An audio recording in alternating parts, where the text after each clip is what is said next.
اس کی آنکھوں کا رنگ بدل کر سفید ہو چکا تھا۔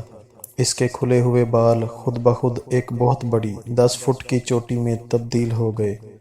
چوٹی کم اور ایک سانپ زیادہ لگ رہا تھا۔ چوٹی ہوا میں لہرا رہی تھی۔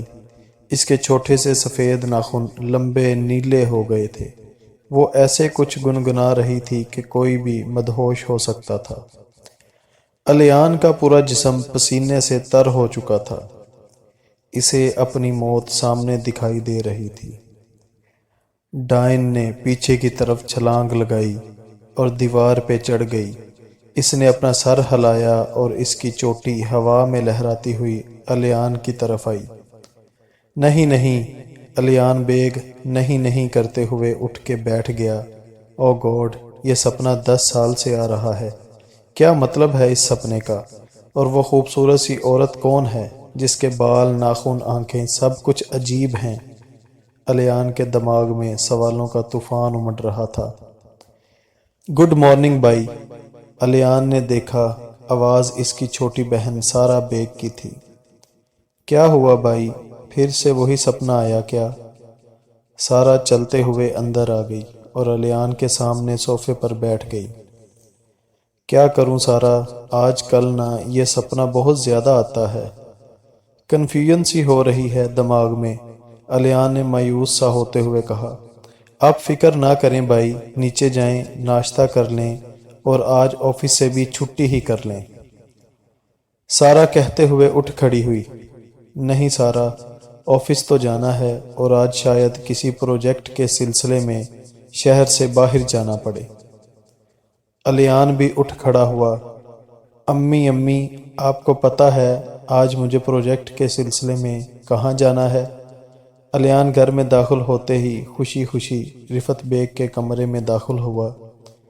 ایسا کہاں جانا ہے جو اتنے خوش ہو رہے ہو؟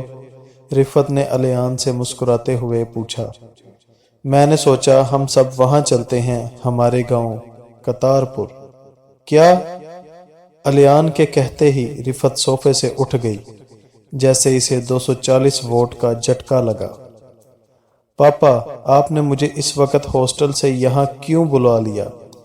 انیس عباسی نے اندر آتے ہی اپنے باپ حبیب عباسی سے پوچھا، جس نے رات کو 1 بجے انیس کو اپنے پرانے گھر میں بلوایا تھا۔ دراصل بات ہی کچھ ایسی ہے انیس کہ تمہیں بلانا پڑا، حبیب نے جواب دیا۔ کیا بات ہے پاپا؟ آپ کچھ پریشان لگ رہے ہیں، کچھ ہوا ہے کیا؟ انیس نے کہا۔ ہاں، بات یہ ہے کہ ہماری سلیمانی کتابوں کے سارے صفحات ایسے مٹ گئے ہیں جیسے کبھی ان پر کچھ لکھا ہی نہیں تھا، حبیب نے جواب دیا۔ کیا یہ کیسے ہوا اور کس نے کیا؟ کسی ہوائی مخلوق نے یا پھر کالا جادو؟ انیس بھی سن کر شاکڈ ہو گیا تھا۔ نہیں، یہ کام نہ ہوائی مخلوق کا ہے نہ جادو کا۔